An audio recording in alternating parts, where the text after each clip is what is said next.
추수감사주일이에요. 하나님께서 베풀어 주신 은혜를 기억하고 감사하는 그런 시간이지요.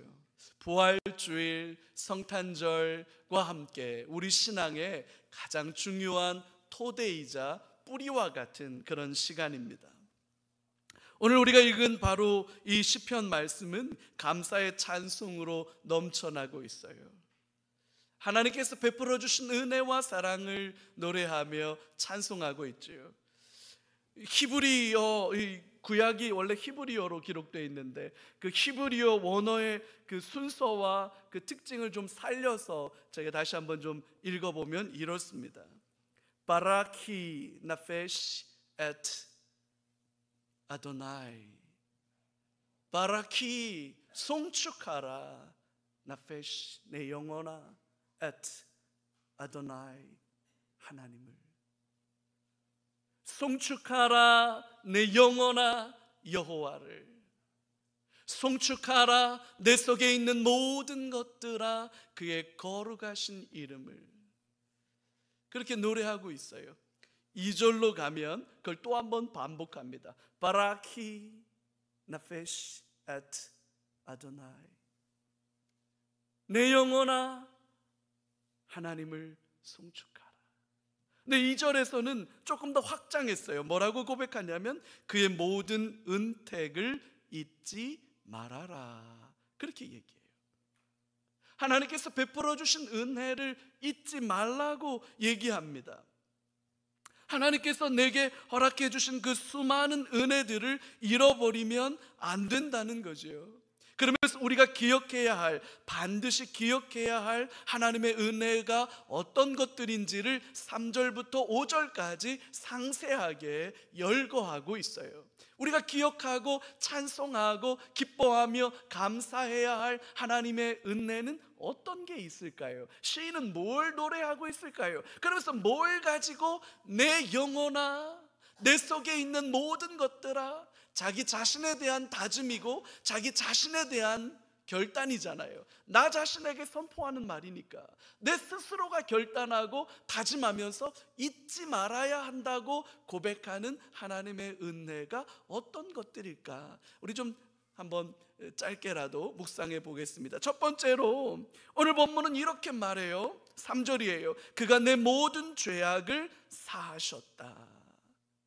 하나님이 모든 죄악을 용서해 주셨다는 걸 잊어서는 안 된다. 그렇게 고백하는 거죠. 용서받은 죄인, 우리 간증한 영현이가 하나님 앞에 일요일이 주일로 바뀌어지는 그 순간 하나님 앞에 밑도 끝도 없이 잘못했어요 라고 고백하게 되었던 그 고백들이 바로 이거잖아요. 용서받은 죄인이라는 것, 끊임없이 자신의 연약함과 한계를 직면하는 사람들은 압니다. 여러분, 정말로 정직하게 자기 자신을 들여다보는 사람들은 압니다. 내가 얼마나 형편없는지, 내가 얼마나 대책 없는지. 아니에요? 나 법 없이도 사는 사람입니까? 나 법 없이도 사는 사람이고 나 지금까지 잘못한 거 하나도 없다. 혹시 그렇게 생각하는 분 계세요?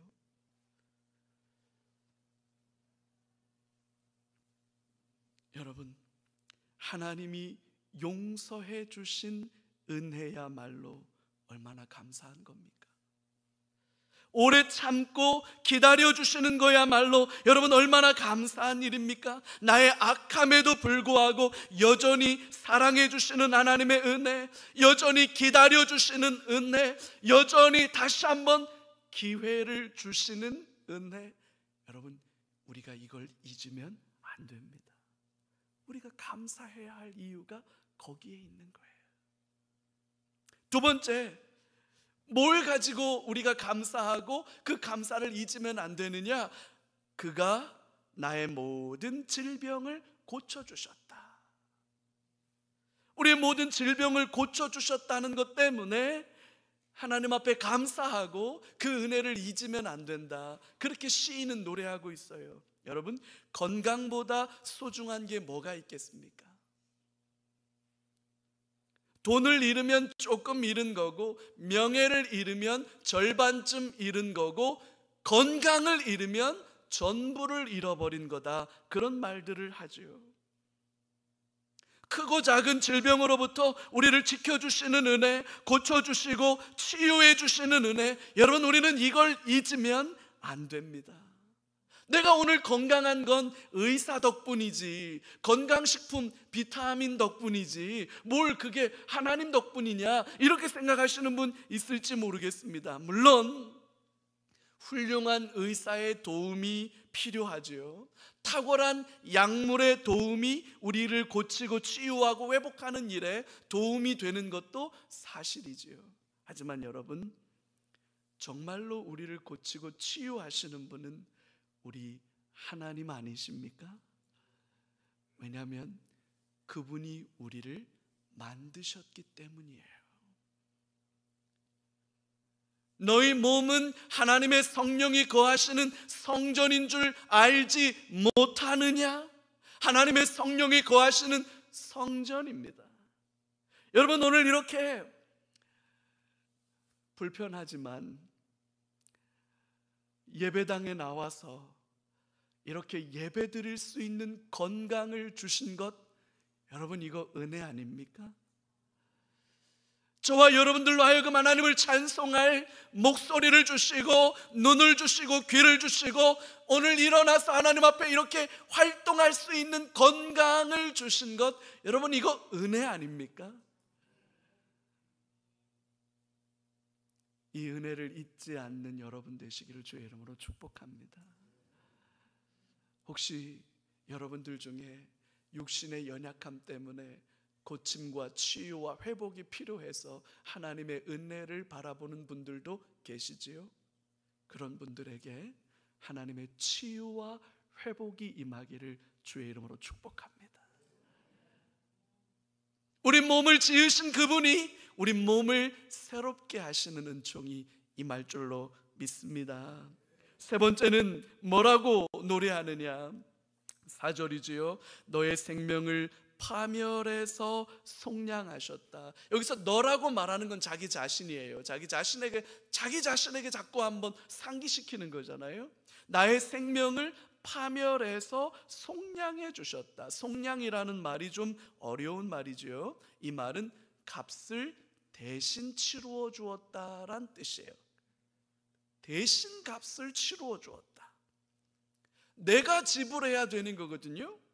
근데 나에게는 그걸 지불할 능력이 없는 거예요. 근데 그걸 지불하지 않으면 파멸할 수밖에 없는 겁니다.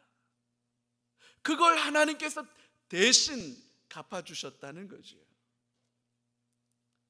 언젠가 한번 제 안사람이 급하게 전화를 걸어왔어요. 분명히 나는 못 봤는데 주차하면서 뭐가 긁히는 소리가 났고 소리는 와자작 났으나 내려서 확인해 보니 그렇게 많이 부서지지는 않았다고. 이거 어떻게 하면 좋으냐고 걱정이 태산이더라고요. 그래서 제가 가서 봤죠. 가서 봤더니 말한 것보단 많이 부서졌어요. 이걸 수리를 해야 되잖아요. 그래서 이제 공업사에 갖다 맡겼죠. 그랬더니 이제 뭐 얼마가 나왔다는 거예요. 제 안사람은 그래서 걱정이 태산이에요. 그 수리비를 도대체 어떻게 될 수 있냐? 우리 형편에 그거 수리비 될 수 있느냐? 걱정하지 마라. 보험사가 대신 내준다. 그 말 듣고 제 안사람이 마음에 평안이 찾아왔나 봐요. 여러분, 그걸로 끝나는 게 아니지요? 그 다음에 가면 보험료가 겁내 올라가요. 그래서 차라리 아이고 그냥 그 수리비 받지 뭘 그걸 보험료, 그 다음에 막 보험료 이만큼 나와가지고 보험료 내느라고 오히려 허리가 더 부러질 것 같은 거, 그걸 뭐라 그러냐면 그걸 구상권이라 그래요. 대신 갚아주고 나면 그걸로 끝나지 않습니다. 그걸 나중에 청구해요. 세상은 그렇습니다. 보험은 그렇습니다. 그래서 여러분, 보험 처리하는 게 보험이 대신 갚아주니까 좋은 것 같지만 절대로 좋지 않습니다. 보험회사는 손해보지 않습니다. 하나님은 그렇게 하시지 않으셨어요. 나의 생명을 파멸해서 지키고 보호하시기 위해서 대신 값을 지불해 주신 거예요. 그럼에도 불구하고 그 어떤 대가를 따로 요구하지 않으신다는 거예요. 내 생명을 파멸해서 건져주셨다는 걸 여러분 잊으시면 안 됩니다. 네 번째로는 인자와 긍휼로 관을 씌워주셨다. 여기서 관이라고 하는 게 조금 무서운 말처럼 들리겠지만 이거는 머리띠를 가리키는 거예요. 면류관 이렇게 말하는, 그걸 말하는 거죠. 이 머리띠, 이 관이라고 하는 것은 명예를 돋우어 주는 겁니다. 그 사람의 사회적 지위와 신분을 나타내는 그런 장신구지요. 하나님께서 우리를 인자와 긍휼의 관으로 만들어서 그걸 우리 머리에 씌워주셨다. 하나님께서 그만큼 우리를 사랑으로 돌보시고 지켜주신다는 말 뜻입니다. 한없이 연약한, 부족한, 때로는 미련하고 어리석기까지 한 저와 여러분들의 삶에 기어코 삐집고 들어오는 하나님의 은총을 가리키는 말이에요. 하나님의 자비와 긍휼이 저와 여러분들의 삶에 기어코 삐집고 들어와서 우리의 삶을 하나님의 부유하심으로 인도해 주시는 줄로 믿습니다. 우리 이걸 잊으면 안 된다는 거예요. 마지막 다섯 번째로 이렇게 시인은 노래합니다. 좋은 것으로 내 소원을 만족하게 하사 내 청춘을 독수리같이 새롭게 하시는도다. 좋은 것으로 내 소원을 만족하게 해주셔서 내 청춘을 독수리같이 새롭게 하셨다고 그렇게 고백해요. 여러분 얼마나 감사합니까? 내가 바라고 기대하는 것보다 더 좋은 것으로 채워주셨다는 고백. 여러분 이 고백이 저와 여러분들의 있기를 진심으로 축복해요. 하나님은 더 좋은 것으로 나를 채우신다. 나의 기대와 나의 바람보다도. 여러분 정말로 이런 고백 가지고 있어요? 근데 여기서 좀 재미난 고백이 하나 있어요. 내 청춘을 독수리같이 새롭게 하신다. 이게 무슨 말이냐? 왜 독수리같이 새로워졌다라고 그렇게 말하는 걸까요? 이걸 좀 이해하고 넘어가면 좋을 것 같아요. 독수리가 나이가 들면 이 부리가 계속 자라나서 이 날카롭게 나온 이 부리가 더 자라나서 이렇게 휘어져 버린다고 그래요. 발톱이, 독수리의 발톱이 얼마나 날카롭습니까? 근데 이 독수리의 발톱이 시간이 지나면 자라나서 이게 이렇게 굽어버리는 거예요. 보통 독수리의 수명이 한 40년쯤 된다고 해요. 근데 한 30년 지나고 나면 독수리들이 이렇게 부리가 이렇게 길어나고 발톱이 이렇게 길어나고 깃털이 먼지가 쌓여서 더 이상 사냥할 수 없는, 더 이상 창공을 날 수 없는 그런 형편이 된다고 그래요. 그래서 한 40년쯤 되면 독수리는 수명을 다하고 죽는다고 합니다. 근데 개 중에 어떤 녀석들이 있냐면 그 한 40년쯤 돼서 이제 부리가 이만큼 길어지고 발톱도 이만큼 길어져서 쓸모가 없는 부리와 발톱이 돼 있는 독수리가 하늘 위를 날다가 날카로운 바위를 향해서 쏜살같이 내려가서 자기 부리를 바위에 팍 부딪힌답니다. 그러면 부리가 깨지는 거예요. 피가 뚝뚝 떨어지는 거죠. 바위에다가, 날카로운 바위에다가 부리를 탁탁 부딪혀가지고요 그 부리를 빼버린답니다. 그러면 새 부리가 난대요. 새로운 부리가. 그 독수리 본연의 날카로운 부리가 새롭게 돋아나면 그 새롭게 돋아난 부리를 가지고 낡은 깃털을 뽑는답니다. 발톱을 뽑는답니다. 제 스스로 깃털과 발톱을 뽑아버리는 거예요. 그러면 새로운 깃털이 난답니다. 새로운 발톱이 난답니다. 그러면 예사 그 독수리의 그 날카로운 부리가, 그리고 그 날렵한 깃털이, 날카로운 부리, 이 발톱이 새롭게 돋아나는 거예요. 그러면 독수리가 완전히 새로워진답니다. 이렇게 새로워진 독수리는 한 70년까지 산답니다.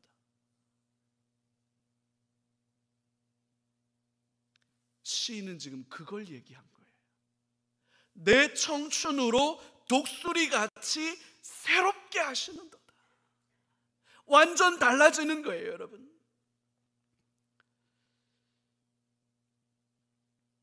여러분, 생물학적인 나이가 아닙니다. 나이는 숫자에 불과하다고 그렇게 말하잖아요. 내 나이가 몇인데 내 나이가 어때서? 나이는 그저 숫자지요. 하나님께서 주신 사명이 있고 비전이 있고 꿈이 있다면 청춘인 거예요. 꿈을 잃어버리고 사명을 잃어버리고 비전을 잃어버리면 20대도 청춘이 아닌 거예요. 나를 통해서 열방에 복이 임했으면 좋겠다. 우리 지난 사경회 때 우리 그 말씀 들었지요. 아브라함을 부르신 하나님께서 너는 복이 될 거다. 너를 통해서 열방이 복을 받을 거다. 너를 통해서 이웃이 복을 받을 거다. 너를 통해서 너의 자녀와 너의 다음 세대가 복을 받을 거다. 너를 통해서 대한민국이 복을 받을 거다. 여러분, 그런 은총을 붙잡는 자들, 그들은 누굽니까? 그들이 바로 청춘인 거예요.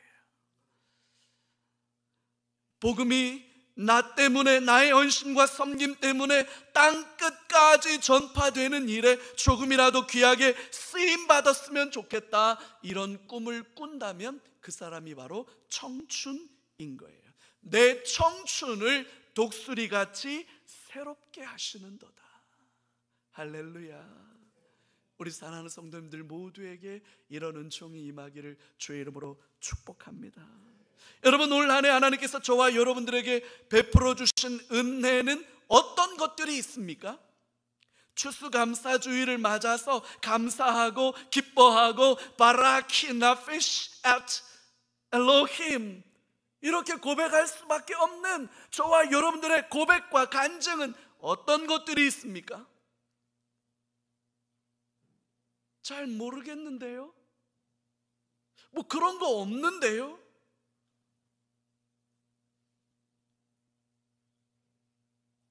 잘 모르겠다. 나 그런 거 없는 것 같다. 여러분, 그게 아니라 혹시 여러분 하나님이 베풀어 주신 은혜를 잊고 사는 건 아닙니까?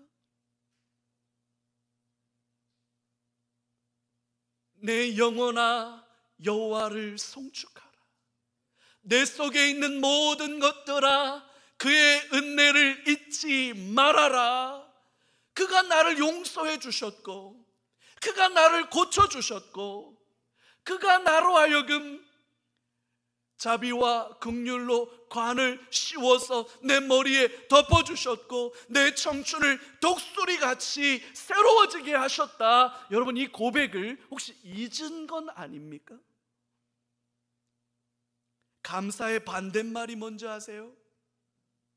감사의 반대말, 그건 원망과 불평일 겁니다. 감사라는 건 주어진 상황이나 대상에 대해서 고마워하는 정서라면, 원망이나 불평은 기대에 미치지 못하는 결과나 상황들로 인해서 부정적인 감정을 갖게 되는 거죠. 감사의 또 다른 반대가 뭔지 아십니까? 무관심이에요. 여러분, 누군가의 호의를 베풉니다. 누군가에게 친절을 베풉니다. 근데 그 사람이 늘 쌩하고 몰라줘. 그러면 힘이 안 나죠. 감사의 반대는 무관심이에요. 감사의 반대는 그걸 당연하게 여기는 마음입니다.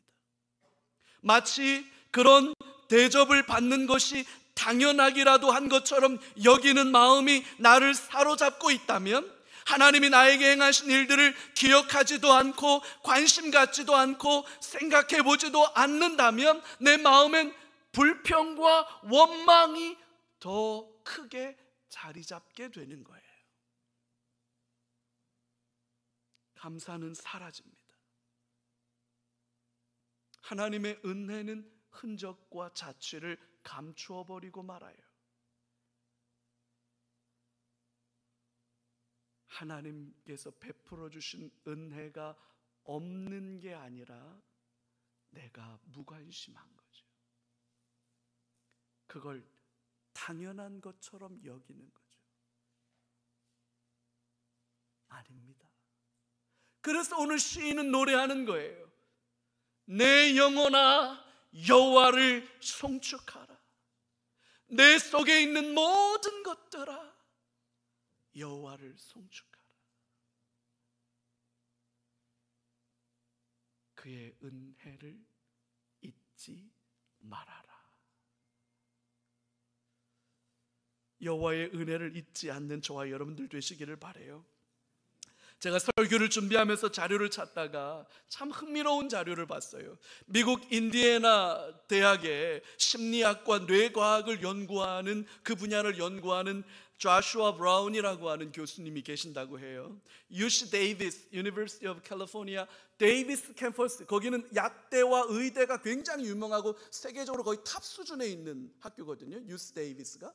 그 UC 데이비스에서 심리학을 연구하는 러버트 이먼스라고 하는 교수님이 계신데, 이 두 분이 각자 따로따로 독립된 연구를 했습니다. 뭘 연구했냐면 감사가 우리의 삶에 어떤 영향을 미치나, 그걸 연구한 논문을 발표했는데, 이 두 논문을 제가 이렇게 살펴보니까 감사가 우리의 삶에 어떤 결과를 미치냐. 첫 번째, 감사하는 삶의 태도는 주어진 상황에 대한 긍정적인 감정을 극대화시킨다. Positive emotion을 multiply 한다.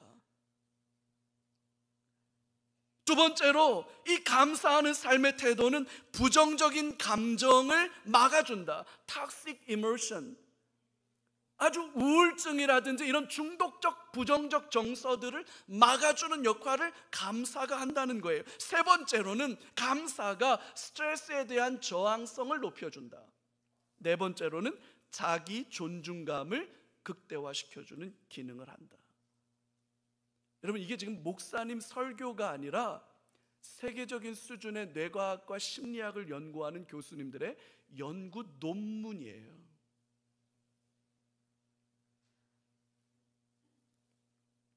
여호와의 은혜를 잊지 않는 것, 하나님께서 허락해 주신 삶에 대해서 원망하고 불평하는 게 아니라 무관심하고 마치 당연한 권리인 듯이 받아들이는 것이 아니라 감사하고 기뻐하고 찬송하는 것, 여러분, 그건 우리 신앙의 가장 위대하고 소중한 본질입니다. 뿐만 아니라 이건 여러분 일반 과학 영역에서도 인정하는 행복의 조건들이다고 우리는 알고 있는 것 아닙니까? 송축하라 내 영혼아 여호와를. 송축하라 내 속에 있는 모든 것들아 하나님이 베풀어 주신 은혜를 잊지 말아라. 그래서 추수감사주일은 우리에게 소중한 거예요. 하나님이 허락하신 은혜를 기억하고 감사하고 기뻐하고 그 감사와 기쁨을 또 다른 연약한 자들에게 나누는 것, 여러분, 그게 추수감사주일이에요. 특별히 이 추수감사주일날 우리 사랑하는 성도들이 학습을 받고 입교를 하고 세례를 받는 게 얼마나 귀하고 아름답고 소중합니까?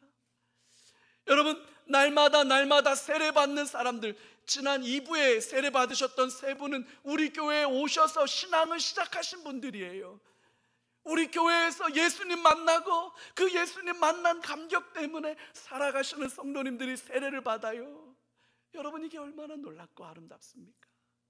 이 은총이 저와 여러분들의 삶에 넘쳐나기를, 우리 교회를 통해서 이 복음의 은혜와 능력과 역사가 지속되기를 간절히 기도합니다. 무엇보다도 우리 예수님의 살과 피, 우리 예수님의 십자가를 기억하며 감사하는 이 시간 되기를 바라요. 우리 같이 기도할까요?